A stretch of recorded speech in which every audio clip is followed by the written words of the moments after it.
Сонсогчдаа өдрийн цагаа уучгаад төрч чулуу ажилласаа хүн тэрэн амарцсан уу?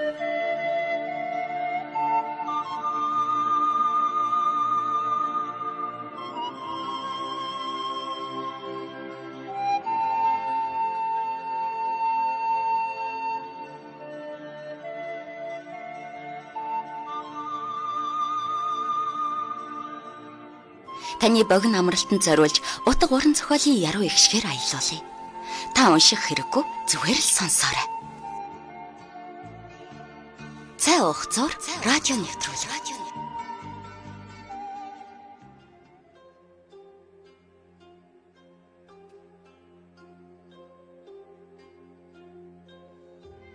Сайн мэцхэн өрхөмд сонсогчдоо та бүхэндээ өдрийн мэндийг хүргэе.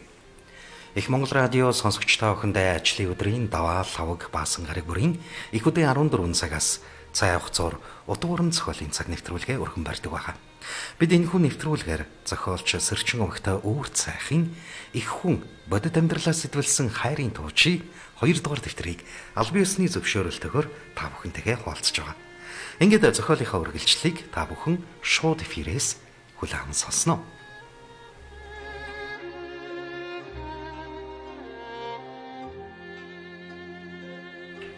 Зохиолч Сэрчин өвгтэй өвөр цайх.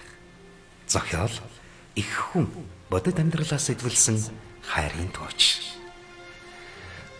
2 дугаар бүлэг 75 дугаар хэсэг.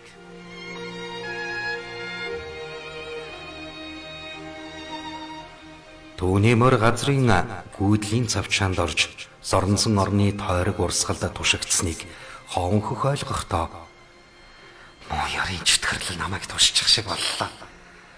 Гүй босмоор байдаг яй та байц. Утгагүй намайг ямар нэгэн хий үзэгдэлтэй биетэй амтэн ирээд авч явах нь гарцаагүй боллоо. Ингэж бодохоос үхтлээ айсан ч түүний өвөрт эвлэлийн улаан батлах нь тонгоох үед урагшаа хөдлөн мэдрэгдсэн тул бяцхан омгшил төрч. Чөтгөр шулам гэдэг зөвхөн мунхаглал. Хүмүүсийг мунхруулдаг муусан шар хуулцнуудын хийдэг ажил шүү дээ.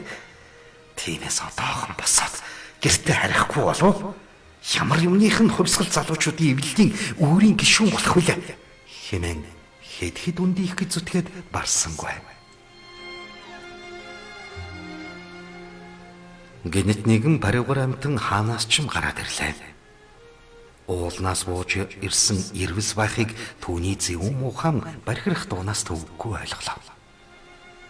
Бэлэн олз байгаад талархсан бололтоо нилээд дөхөж ирчихэд дахин буйлахад цаанаас нь дахиад 2 ирвэс гарч ирэх нь өнөөдөр гарцаагүй хоон хөхийн үхэл ирснийг илтгэх мэт.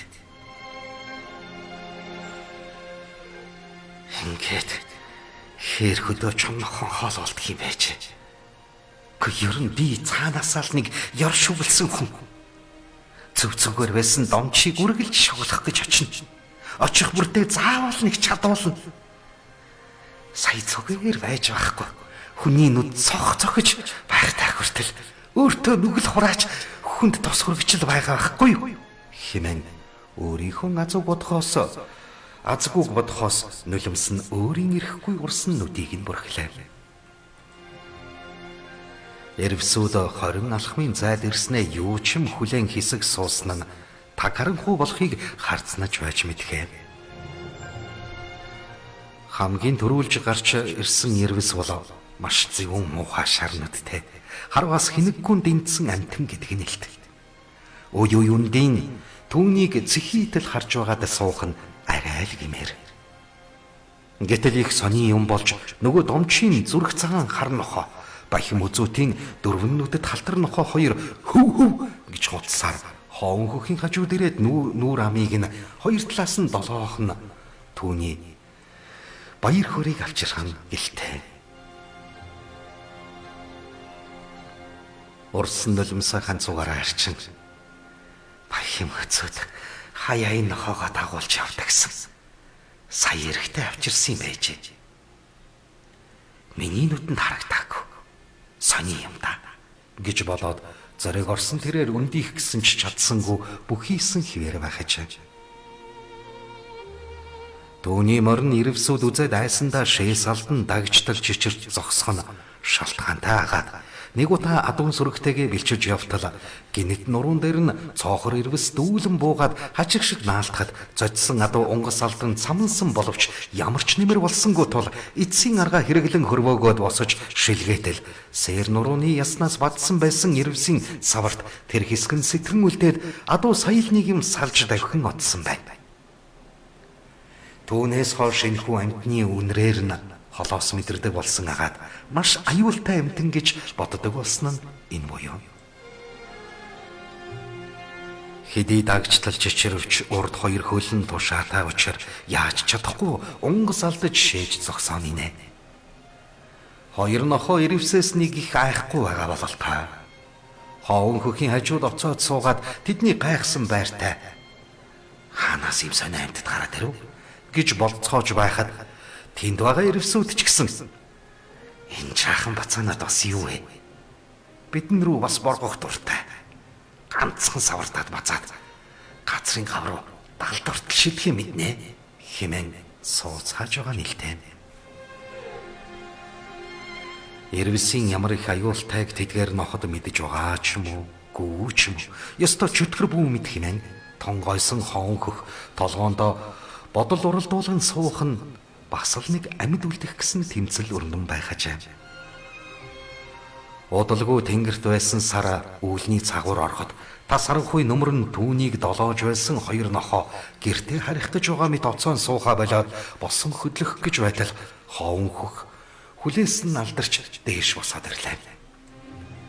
Сарнаас ирж байгаа урсгалаас хамааралтай эрчим энэ газрын хэсгээр дэлхий рүү холбогддог бөгөөд ийм газар хаасаагүй байдгийг юм мэдэх хүмүүс газрын гүйдэлтэй хэсгээр шинийн 7-оос 24 хүртэл явж болохгүй шүү гэж загтаг байсан нь ийм учиртай.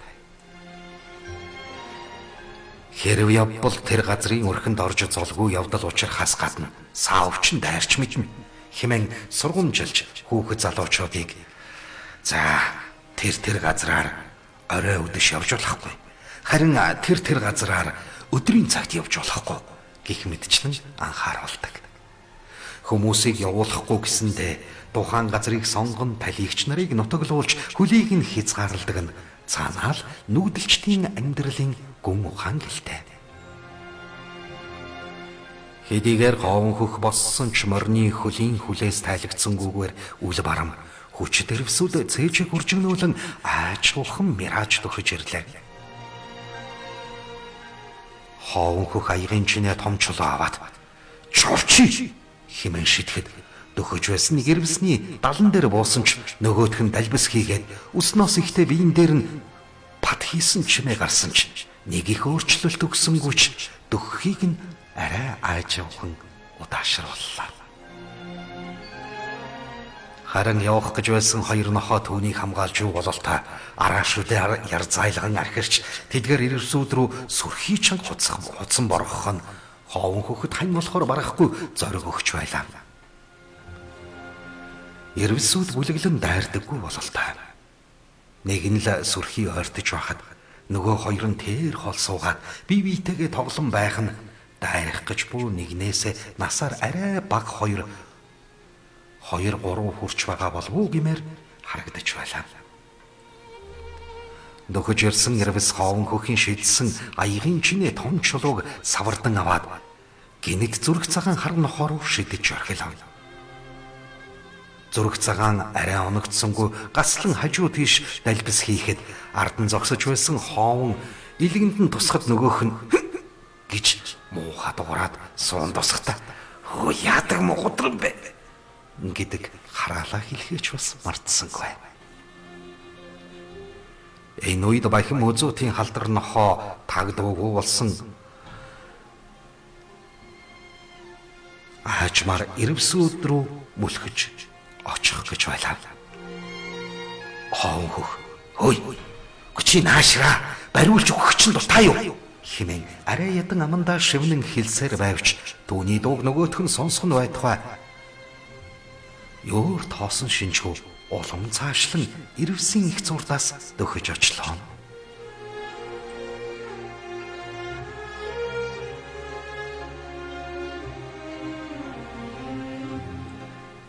76 дугаар хэсэг. Хоон хөхийн дотор балхийн одоо энэ хоёр нохоог эд бат хийчихвэл дараа намайг морьтой минь төхөөрөөд ингээд бид хэд газрын мохорт босч байгаа юм да. Хинч биднийг олохгүй. Биднээс ясч үлдэхгүй. Эдгээр мангасууд бүгдийг нь хугасаад өснө осоод олооч цэвэрлээд явхад улам руу юу ч үлдэхгүй шүү дээ. Ядаж оршуулах юм үлдэхгүй. Хичнээн харамсалтай. Тэр муу томчл ингэж намайг чадчих байгаа юм. Түүний хийгээд байдаг судран ном гээд байдаг юм нь ийм л хараал байгаа юм шиг. Ястаа зөвөн гэдэг химэн анаал бурууг бусдаас хайдаг зангаараа хин нэгнийг буруутхан байж чадахта чангаар орлон. За мó шар хувалзаа. Чиний бах тавчин одоо ханж байна уу? Химэн ойролцоо хуул хатыг дөрөгтөл хаширхад цуураад автагдсаар замхран алга болох шиг болсон ч түүний араас жавар авхаа. Хэргийн эзэн чи өөрөө гэж даапаалах шиг зөв мухагаар жиндүүлэн голыг нь гогтно. Түүнийг инхүү хашгирахад домчийн нохоо дургу хөрсөн бололтой шууд босон явах гэхэд хоон хөх бургу юм хэлснээ сая л ойлгож хөөй чи айч нь уу? За ойлголоо. Би эзнийг чинь хэлээгүй маа. Өөр хүний хэлсэн байхгүй юу? Буруу ойлгуулсан болоочлаарай хэмээн нохоо гажуудаа байлгах гэж алингаа алтлаа. Домчийн нохоо явбал бахим үзүүдийн нохоо дагна. Ингээд хөөрхий хоон хөх ганцаараа 3 эрвэст бариулж тасчуулан нийдүүлнэ гэж бодсноо гинэт мэрэгэн санаа олсон мэт. Ёрн энэ нохоонуудыг эрвэст өгч. Тасчин идэх оронд нь хурдхан цутаачвал амьд гархан дамжиггүй хэмээн өөрийг нь аврахаар ирсэн нохоонуудыг илэрхий золигт гаргах юм бодсноо. Бас болохгүй юм байна. Морь маань хөтлөхгүй шүү дээ гэснэ. Тийм л дээ. Хүлрэн шилшүү дээ. Гэхдээ би чинь тэнийг юм шиг ухаан санаагаа гээчхээ юу? За тэгээд л шууд мордо тавьчих. Тэр хооронд хоёр нохоо 3 эрс бодийг нь хөтлөнө үз. Хин энэ хоёрын араас иргэсэн. Ёстой хохин гэсээр морныхон цулбуураас сайтрагч нь барьж угаад хүлрүүн сартил соронзон орны тушаанаас болж хүлэгдсэн морны хөл газарцснаар газарт уягдсан орны нөлөөлөл гинэт алга болж гайд газраас морио татан авлаа. Хоон хөх шууд мордох гэсэн ч морин тойрч эргээд хамраа тажигнуулан цамнаад мордуулсангүй тул хоон хөх хараал хилэн жижигхэн ташуураараа толгойг нь дэлсээд аваад уур нь хөрсөн морь ухсхийн хоон хөхийн нэгнүүдийг хийг цацлаа. Гайхсан тэрээр хизээч чингэлгүй морь дахин ташууртаас айж дими хай гэж хідэнтэй хилээд нөгөө ирвсүүдийг хальт харвал хоёр нь цаан тоглоод ухаан алхаа. Харин нохоон урд байгаа нь мүлхөөд дөхөж яваа нохоог ихэд анхааралтай харан гайхсан байртай оцсонсон. Нэлээд дөхөж утсан бахим үзүүтийн халдвар нохоо огцон хөдлөх шиг болоход нөгөө урд нь оцоож байсан ирвэс ямар ч дуу гаргаж чадалгүй навцхийн доош болоход хоовх. За ингээд бахим үзүүтийн нохоо ирвэсийн хоол болвоо хөргий. Гээ нацг ядаж байхад мордуулдаг болоосаа химээ арга ядаж зогсдол түүний хажууд байсан зүрх цагаан нохоо хөлөө өргөснөө хоон хөх рүү сарчихлаа. Хоон хөх бүр их гайхжээ. Учир нь нохоо хүн рүү сарсан бол нэг амийг нь хамгаалж өнгөрлөө шүү гэж хэлж чадахгүй болохоор ийм дохио тэмдэг сануулж байгааг хэрэг гэж хүмүүс ярилцдгийг нэг усаад дуулж байсан болохоор ямар ч л байсан амьд гарах юм шиг байна. Над руу сарчхаад энэ хэдийн хоол болох нэ дээ. Энэ сарих зэрэг болж яах вэ хамаалах. Голын усанд нэг сэгсрээд л болоо шүү дээ. Хэмээн нохоод хэлэхэд цаадхан урдаас нь гин шигнэн хамраа өргөж эрхлэх маягтай болоод ирлээ. Хоон хөх бахим үзүүтийн нохоог париугар хөлтөө том ирвэс намдарж аваад цусыг нь сорж байна гэж бодож байтал ирвэс биш бахим үзүүтийн нохоо буцаад гүйгээд ирэхээр нь тэр гайхсан гэж жигтэйхэн. Нөгөө том ирвэс огт хөдөлгөөнгүй хэвтэн. Үгүй энэ нохоо. Ирвэс барих тусгай сургуультай нохоо байсан баг та. Ингэж бодохдоо зэрэгцэн. Тэр гайхамшиг сургуулийг эзэмссэн тэр нохоо богтын хөндийн тулаанчид ууланд очиж бясалгалыг их оронд хамгийн их төвг уддаг ирвэсүүдэд тусгай сургуультай нохоо дижээж бясалгалын орчноо аюулгүй болгодог байсан нь ийм учиртай ажээ. Шономитийн амьтад бясалгал хийж буй хүн рүү ойртох нь бүхэл хит холоос үнрээр нь дайжин оддог атал ирвэс бол тоохгүй алхсаар хурч ирээд маажих, самардах, идэх гэж оролцсон тохиолдлууд гарч тулгаанчдын хүзүүний хатгаллаар чичүүлэн сунайтал унаж хамаг бясалгалыг нь түвээн хайдаг сонин амьтан тул нохоог багаас нь ирвэс бариулах дасгал хийлгэсээр гаршуулан авдаг ачаа. Арга нэг хингийн ердөө дуу чимээ гаргахгүй мөлгсөөр ирвэс рүү дөхөхөд нөгөөх нь ганцхан базчихна гээд омог бардам хүлээж суудаг байна. Үнэхээр ч нохтыг нэг л савардан базахад базуулсан нохоо сүнсээ гартлайж дууч гарч чадхаа болдгийг ирвэстэй нутгийн хүмүүс сайн мэднэ. Харин сургуультай нохоо бол дөхөж очсноо савардан базах гэхэд нь усгийн мөгөөрсөн хоолойг нь таслаад унжуулчихдаг ачаа. Ирвэсний хоолой үнэхээр имзэг агаад тэр хэсгийн арьсан ч гэж нимгэн байдаг аж. Ийхүү хоолойгоо таслуулсан амьтан дууч гаргаж чадалгүй тэр дороо амьсгал хургаадах нь байгалийн чам. Том баавартай ирвэсээ өгчихлээ гэж бодоогүй дөнгөж томорч эхэлж байгаа зулцхан хоёр нилээ тоглож байсан нөгөөдхөө хөдлөхгүй болохоор нь дөхөж очиж савраараа түлхэж нааш цааш болгож байснаа гинт хайчаад зөвүүн муухай буйлцгаан цааш гэлдэрсээр одцгоолоо. Гаслантай хорвоо. Юмыг нь юм гэж даанч тоодоггүй. Ер бэрэхтэй эдгээр ирвсүүдийн хаан гимэр хүчрэхэг том ирвэс сургуультай нохоод молигдуулан хоолоогоо тавьж өгсөн нь даанч итгэмээргүй. Хоон хөх дөрвөнөдөд халтрыг саялаа. Ирвсийн хоол болгоо цогтаандаа гэж бодож байснаа мартсан мэт. Алив зориг танчин нохоо минь тэр хоёрыг очоод танилгоодох гэсэн чинь түүний үгийг үг гэж тоосонгүй. Цагаан зүрхт хар жингэрийг дагуулan хаашаа чин давхиж бодлоо. Хоон хөх амьд үлдсэндээ итгэж чадахгүй. Би ястай хацтай хүн шүү. Муу хүний заяа завагт ингэж болцсноо өөрлөгөө нулимн байж. Түй. Мохон багт яхав. Сүрсүлт минь гомдчихно. Химэн чангаар хилээд. Наад шиг сайн хүнийг энэ хорвоо дээрээс ханаас ч хайгаад болохгүй. Нам засагтай үнэнч хүн чинь хэн билээд? Би л вэ шүү таатагаар. Ингэж өөртөө шивнэг хилээд мордвол дөрөвнээс хойш мордуулахгүй дүүхэлцээд байсан нөгөө марна.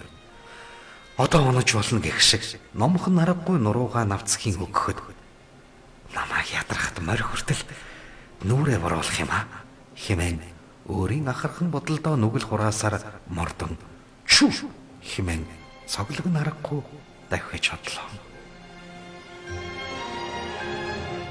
Үргэлжлэл би зохиолч сэрчин өгтэй өвөр цах зохиол их хүн бодит амьдралаа сэдвэлсэн хайрын тууч.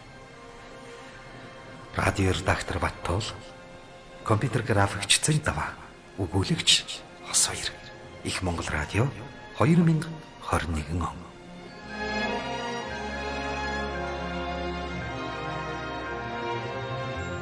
Сонсогчдаа их хүн номыг бүрэн ихээр нь худалдан авч уншихыг хүсвэл 88 10 17 14 88 10 17 14 дугаард холбогдож байгаа газраа хүргүүлнэ.